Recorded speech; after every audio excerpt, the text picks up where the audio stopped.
Welcome back दोस्त। मैं विशाल, तेरा भाई, तेरा दोस्त और तेरा मेंटर। इस वीडियो में मैं तेरे जीवन का सबसे बड़ा डाउट कि एम्स पैरामेडिकल में हॉस्टल कहाँ कहाँ मिलता है कि नहीं मिलता है, कब मिलता है, उन सभी का आंसर दूंगा।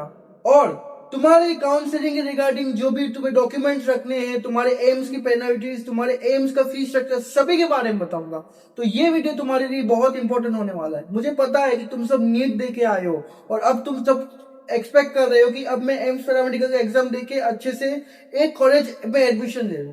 तो ये वीडियो तुम्हारे लिए बहुत इंपॉर्टेंट रहने वाला है। इस वीडियो को अच्छे से देखना और अगर अच्छा लगे तो अपने दोस्तों को भी शेयर करना।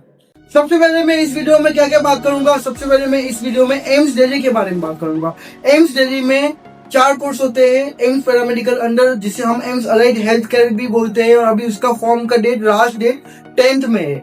कौन से कोर्स होते हैं? डीएस, डोरा, ओटीटी एंड बीएमआरआईटी। क्या ड्यूरेशन है? 3+1 ईयर है। फीस स्ट्रक्चर क्या है? फीस स्ट्रक्चर ये है कि आपका एकेडमिक फीस है 425। आपका हॉस्टल का जो एडवांस फीस रहते हैं वो 1000 है। एंड आपके लिए जो हॉस्टल का फीस है वो अराउंड 700 रुपीज है। तो अगर आप एक अप्रोक्सीमेट अंदाज लगाओ तो आपका hostel total fees near about 1500 हो रहा है, जो बहुत निग्लिजिबल है। और आपका मेस का फीस आपको मंथली पेमेंट करना होता है या फिर आप डेली बेसिस पे जितना आप खर्च कर रहे हो, जिस हिसाब से आप अपना मेन्यू लगा रहे हो, वो उस हिसाब से आपको देना रहेगा। तो इसके रिगार्डिंग सभी हॉस्टल का अलग अलग रहेगा, थोड़ी बहुत माइनर डिफरेंस होगा, बट आपका फीस 2 से 3 हजार से ज्यादा नहीं होगा। पहले एम्स ऋषिकेश में 50,000 हुआ करता था, बस इस साल से वो फीस भी एम्स दिल्ली के इक्वल ही हो गया है। और मेस का फीस मैंने जैसे कहा कि नियरली अबाउट 3000 to 5000 के बीच में आपका हो सकता है, इससे ज्यादा नहीं होगा। तो ये डाउट भी आप अपना क्लियर कर लेना। और हम इसके बाद काउंसलिंग एंड हॉस्टल के रिगार्डिंग भी बताएंगे। सबसे पहले मैं आपको पेनल्टीज के बारे में बताता हूँ। पेनल्टीज हमारी क्या होती है? जब आप एम्स दिल्ली में एडमिशन ले लेते हो कोर्स में, बट आप उसके बाद बीच में कहीं भी छोड़ रहे हो, मान लो आप पैसे ड्रॉप लिए और आपका नीट में किसी स्टेट में या फिर किसी और जगह हो गया, तो आप क्या करोगे? यहाँ पे एक एनओसी सबमिट करोगे और यहाँ पे अपना कोर्स डिसकंटिन्यू करोगे। तब आपको एम्स दिल्ली में और बाकी सभी एम्स में 5000 लगेगा, एक्सेप्ट एम्स पटना। एम्स पटना ने इस बार जो प्रोस्पेक्टस आया उसमें मेंशन किया है कि उनका अगर डिसकंटिन्यूएशन आप करोगे तो पेनल्टी 50,000 होगा। तो ये चीज आप ध्यान रखना कि अगर एम्स पटना से आप डिसकंटिन्यूएशन कर रहे हो तो आपका पेनल्टी 50,000 होगा और बाकी सब जगह 5000 होगा। पेनल्टी का डाउट भी क्लियर हो गया। अब हम बात करते हैं काउंसलिंग। काउंसलिंग आपका कब होता है? जब आपका रिजल्ट आ जाएगा, उसके बाद एक एलिजिबल स्टूडेंट्स की लिस्ट आएगी जो काउंसलिंग के लिए एलिजिबल है। कब आएगी? आपकी एग्जाम के 1 वीक बाद रिजल्ट आएगा, उसके 1 मंथ वो लिस्ट आएगी। तब आपका कास्ट सर्टिफिकेशन भी वेरीड होगा कि आपका कास्ट सर्टिफिकेट एलिजिबल है या नहीं, उसके अकॉर्डिंग आपका काउंसलिंग होगा। काउंसलिंग में first round, second round and open round होता है। फर्स्ट राउंड में आपको क्या क्या डॉक्यूमेंट चाहिए? फर्स्ट राउंड में आपको migration certificate, 12th and 10th का मार्कशीट, सर्टिफिकेट, आपका गैप सर्टिफिकेट अगर आपने गैप लिया हुआ है, अगर 1 ड्रॉप 2 ड्रॉप जितने भी गैप लिए उसके अकॉर्डिंग आप नोटरी करवा के एक गैप सर्टिफिकेट बनवाओगे। उसका फॉर्मेट भी मैं आपको दे दूंगा, उसका एक परफॉर्म आता है, वो भी आपको मैं प्रोवाइड कर दूंगा जब आपका काउंसलिंग होगा। और क्या आपको सबमिट करना होगा जब आपने काउंसलिंग के टाइम या फिर जो फीस आपने भरा होगा फॉर्म सबमिशन के टाइम, तो उसका एक कंफर्मेशन पेज जनरेट होता है और फीस सबमिशन का स्लिप जनरेट होता है, वो भी आपको रखना होगा। काउंसलिंग के टाइम आपका जो ऑफर लेटर जनरेट हुआ होगा कि आपके किस एम्स में कोर्स मिला है, वो भी आपको रखना होगा। अपना आइडेंटिटी कार्ड और सबसे इंपॉर्टेंट चीज है आपके बोर्ड का माइग्रेशन सर्टिफिकेट। मोस्टली सभी स्टूडेंट्स को इसी में कंफ्यूजन रहता है कि लिविंग सर्टिफिकेट देना है कि माइग्रेशन सर्टिफिकेट देना है। तो माइग्रेशन सर्टिफिकेट अगर आपके पास नहीं है तो आप अपने बोर्ड से मंगवा लो या फिर अपने स्कूल जो सीबीएसई बोर्ड है, आपका स्टेट बोर्ड है, उससे आप बात कर लो। तो माइग्रेशन सर्टिफिकेट के बिना आपका एडमिशन नहीं होगा। हमने डॉक्यूमेंट्स की भी बात कर ली। और काउंसलिंग की फीस की बात करूं तो निग्लिजिबल है। आपकी जो फीस है फॉर्म के टाइम आपने जो 1500 या 2000 जो फीस भरी है, उसी में आपकी counselling fees, seat allocation fees सब उसी में चार्ज हो जाती है। तो आप फॉर्म भर दिए, उसके बाद आपका काउंसलिंग फीस 0 चलेगा, एक्सेप्ट अगर आप ओपन राउंड के लिए अप्लाई कर रहे हो तब आपको 5000 का देना पड़ेगा पेमेंट, वो भी रिफंडेबल होता है।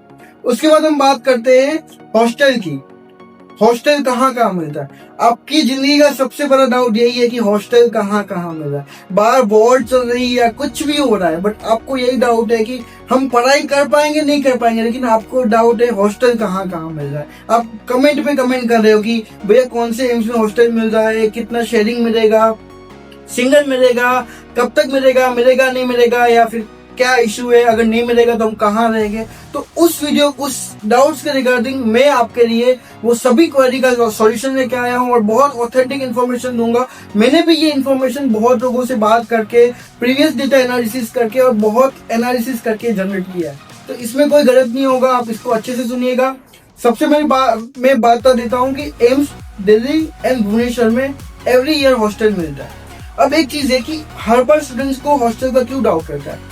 एम्स नर्सिंग के स्टूडेंट्स को फर्स्ट डे हॉस्टल मिलता है, गर्ल्स हॉस्टल उनका प्रायोरिटी होता है। मेजोरिटी में उनका जो फर्स्ट प्रेफरेंस होता है नर्सिंग के स्टूडेंट्स को हॉस्टल का। बट एम्स पैरामेडिकल के लिए वो रखते हैं कि it is depend on subject to availability and last decision are made by hostel superintendent. अब आपको कैसे पता चलेगा कि वहां पे अवेलेबिलिटी है कि नहीं है। आप तो किसी और पे डिपेंडेंट हो, आपको जो प्रोस्पेक्टस मिल रहा है उस पर डिपेंडेंट हो। बट ये सॉल्यूशन देने के लिए मैं यहाँ बैठा हूँ। मैं आपको सभी एम्स का एक प्रॉपर और ऑथेंटिक इंफॉर्मेशन दूंगा। लास्ट ईयर अब तक जो प्रोस्पेक्टस आ रहे थे उनमें उन्होंने कभी मेंशन ही नहीं किया कि यहाँ हॉस्टल मिलेगा, यहाँ ये मिलेगा, यहाँ पे अवेलेबिलिटी के हिसाब से मिलेगा। बट इस बार पहली बार उन्होंने मेंशन किया है, तो इसमें भी आपका बहुत सारा कंफ्यूजन है। मैं आपको लास्ट ईयर और इस साल से कंपैरिजन करके दिखाता हूँ। लास्ट ईयर उन्होंने एम्स दिल्ली का और भुवनेश्वर का कुछ भी मेंशन नहीं किया था, बट रियलिटी में वहाँ हर साल मिलता है। एम्स दिल्ली में सिंगल मिलता है और भुवनेश्वर में स्टार्टिंग में शेयरिंग मिलता है और उसके बाद सिंगल रूम मिल जाएगा। बात करें एम्स पटना की, AIIMS Patna last year start हुआ है, तो उन्होंने लास्ट ईयर के प्रोस्पेक्टस में कुछ भी मेंशन नहीं किया था कि मिलेगा नहीं मिलेगा। एंड इस बार भी उन्होंने मेंशन किया है कि नहीं मिलेगा, इस बार मेंशन किया है नहीं मिलेगा। बट हम क्या करेंगे, जब आपका काउंसलिंग होगा वहां पे हमारे कुछ स्टूडेंट्स भी है, एसोसिएशन भी है हमारे अलाइड हेल्थ केयर का, तो वहां से हम कंफर्म बात करके आपको एक प्रॉपर ऑथेंटिक इन्फॉर्मेशन देंगे कि जब आप काउंसलिंग करवाओगे तो जो नियर अबाउट पटना के स्टूडेंट्स है या फिर बिहार के स्टूडेंट्स है उनको एम्स पटना में जाना चाहिए कि नहीं जाना, क्योंकि सभी स्टूडेंट्स का फाइनेंशियली स्टेबल नहीं होते। उनका प्रायोरिटी होता है कि हम ऐसी जगह जाएं जहां हमारा हॉस्टल का खर्च भी ना हो और कुछ भी अदर एक्सपेंस ना हो। तो इसके रिगार्डिंग मैं आपका पटना का भी पूरा इन्फॉर्मेशन दे दूंगा। बात करते हैं रायपुर की। रायपुर में लास्ट ईयर मिला था, लास्ट ईयर के प्रोस्पेक्टस में कुछ भी नहीं लिखा था, बट लास्ट ईयर मिला था। इस बार उन्होंने मेंशन किया है कि नहीं मिलेगा। बट गाइस एक बात बताऊं आपको, मैंने वहां पे बात किया तो जो इस बार जो प्रोस्पेक्टस में लिखा है कि 2026 में हॉस्टल नहीं मिलेगा, वो रियलिटी में इंफॉर्मेशन 2024 की थी। 2024 में नहीं मिलने वाला था, बट वो इन्फॉर्मेशन वो अब प्रिंट कर रहे हैं। तो इस बार रायपुर में हॉस्टल मिलेगा, और वो भी कैसा मिलेगा, गर्ल्स को सिंगल मिलेगा और बॉयज को शेयरिंग में मिलेगा। और ये मेरा ऑथेंटिक इन्फॉर्मेशन है। उसके बाद बात करूं तो बीबी नगर की। बीबी नगर में लास्ट टाइम उन्होंने मेंशन किया था कि हॉस्टल नहीं मिलने वाला है, बट उन्होंने बाद में बीबी नगर में हॉस्टल दिया था। क्यों दिया था? क्योंकि वो हर बार ऐसे काउंट्स में लिख देते कि it is depend on subject to availability. अब आपको कैसे पता चलेगा कि वहां अवेलेबल है कि नहीं है? तो इसी का डाउट मैं आपको सॉल्व करके बताऊंगा। बीबी नगर में इस बार भी उन्होंने मेंशन किया है कि नहीं मिलेगा, बट मैं काउंसलिंग के टाइम आपको कंफर्म करके बता दूंगा कि बीबी नगर में हॉस्टल मिलेगा कि नहीं मिलेगा। उसके बाद बात करूं ऋषिकेश की। ऋषिकेश में अब तक कभी नहीं मिला हॉस्टल, तो इस बार भी नहीं मिलेगा, और ऋषिकेश में कभी मिलने वाला भी नहीं है। बात करूं कल्याणी की। कल्याणी में भी नहीं मिलता है, प्रोस्पेक्टस में भी वो नहीं लिखते कि कल्याणी में मिलेगा नहीं मिलेगा। बात करूं भोपाल की। भोपाल में उन्होंने लास्ट ईयर भी कुछ मेंशन नहीं किया था और इस बार मेंशन किया है कि हॉस्टल नहीं मिलेगा। भोपाल नया नया स्टार्ट हुआ है, तो उसका अभी कुछ कंफर्मेशन नहीं है कि हॉस्टल मिलने वाला है या नहीं है, बट मोस्ट प्रोबेबली आपको मैं इसका ऑथेंटिक इन्फॉर्मेशन काउंसलिंग के टाइम दे दूंगा। इसलिए मैं कह रहा हूँ कि काउंसलिंग के टाइम जब हम काउंसलिंग में हेल्प करते स्टूडेंट्स की, हॉस्टल के रिगार्डिंग इन्फॉर्मेशन देते, आपके टॉप एम्स के रिगार्डिंग इन्फॉर्मेशन देते, जो कोर्सेज है उसकी आपको गाइड करते, तो काउंसलिंग के टाइम आप हमारे वीडियोस देखिएगा और आपको हॉस्टल के रिगार्डिंग सभी इन्फॉर्मेशन, ऑथेंटिक इन्फॉर्मेशन देगी। बात करते हैं बिलासपुर के। बिलासपुर में लास्ट हॉस्टल मिला था एंड हॉस्टल का कुछ भी मेंशन नहीं था प्रोस्पेक्टस में। इस बार इन्होंने कुछ भी मेंशन नहीं किया है और मैं आपको काउंसलिंग के टाइम पे बिलासपुर का भी कंफर्म करके दे दूंगा। देवघर में लास्ट ईयर मेंशन नहीं था, पर लास्ट ईयर गर्ल्स को मिला था और फिर से इस बार उन्होंने कुछ भी मेंशन नहीं किया है। देवघर का भी मैं आपको कंफर्म करके दे दूंगा, बिकॉज वहां पे ऑलरेडी स्टूडेंट्स गए हुए। जिन्हें मैं जानता हूँ, कुछ मेरे दोस्त भी है, मेरे दोस्त के दोस्त है, तो ऐसे एक हमारा कांटेक्ट मिल जाता है। वहां पे जो एसोसिएशन है अलाइड हेल्थ केयर का, उनसे भी हमारी बातचीत होती रहती है। तो ऐसे हम कांटेक्ट कर लेंगे और आपको ऑथेंटिक इन्फॉर्मेशन देंगे कि वहां पे हॉस्टल मिलेगा कि नहीं मिलेगा। उसके बाद बात करते हैं रायबरेली की। रायबरेली में राष्ट्रीय हॉस्टल मिला था। और कैसा हॉस्टल मिलता है? स्टार्टिंग में शेयरिंग मिलता है, बाद में सिंगल रूम मिलता है। और इस बार इन्होंने रायबरेली रिगार्डिंग कुछ भी इंफॉर्मेशन नहीं दी, हम देंगे। हम आपको काउंसलिंग के टाइम पे सभी हॉस्टल की इंफॉर्मेशन देंगे। गोरखपुर की बात करें, गोरखपुर नया नया स्टार्ट हुआ है, तो गोरखपुर का भी हॉस्टल नहीं मिला है अब तक। इस बार भी मेंशन नहीं किया है प्रोस्पेक्टस में, उसका भी मैं आपको ओवरऑल आइडिया दूंगा। बात करें नागपुर की, नागपुर का इन्होंने मेंशन नहीं किया है, बट स्टार्टिंग में नागपुर में हॉस्टल मिलता था। लास्ट ईयर से डिले हो रहा है, मीन्स की 1 ईयर 2 ईयर के बाद हॉस्टल मिल रहा है। इस बार इन्होंने नागपुर का मेंशन किया कि हॉस्टल नहीं मिलने वाला। तो इसकी इंफॉर्मेशन भी मैं आपको फाइनल कंफर्मेशन आपको काउंसलिंग के टाइम पे दूंगा। बात करें जोधपुर की, जोधपुर में लास्ट ईयर मिला है, बट थोड़ा डिले से मिला है, मिलता है। और आफ्टर 1 ईयर 2 ईयर आपको सिंगल रूम मिलता है, स्टार्टिंग में शेयरिंग मिलता है। और इस बार इन्होंने कुछ भी मेंशन नहीं किया है हॉस्टल की। बात करें मांगरागिरी की, मांगरागिरी में भी सेम नया स्टार्ट हुआ है और वहां का कुछ कंफर्मेशन नहीं है अभी। हमारे एक स्टूडेंट है मांगरागिरी में, तो हम उनसे भी कंफर्म करके आपको काउंसलिंग के टाइम पे, जब काउंसलिंग में जब चॉइस फिलिंग हो रही होगी, तो सभी स्टूडेंट्स को हम इन्फॉर्म कर देंगे कि आपको वहां पे हॉस्टल मिलेगा कि नहीं मिलेगा। उसके बाद बात करते हैं बठिंडा की। बठिंडा में अब तक हॉस्टल मिलता था और शेयरिंग का मिलता है। इस बार प्रोस्पेक्टस में कुछ भी मेंशन नहीं है और वहां पे भी हमारे एक स्टूडेंट है, उनसे मैं आपको बात करके कंफर्म कर दूंगा काउंसलिंग के टाइम पे कि बठिंडा में एक ही कोर्स होता है BMRIT, तो उनकी भी कुछ लिमिटेड सीट अराउंड 10 सीट है। तो आपको मैं बता दूंगा कि इस बार बठिंडा में हॉस्टल मिलेगा कि नहीं मिलेगा। अब एक चीज आप देखोगे कि टोटल 19 एम्स प्रोस्पेक्टस में मेंशन है। उसमें कौन से एम्स है?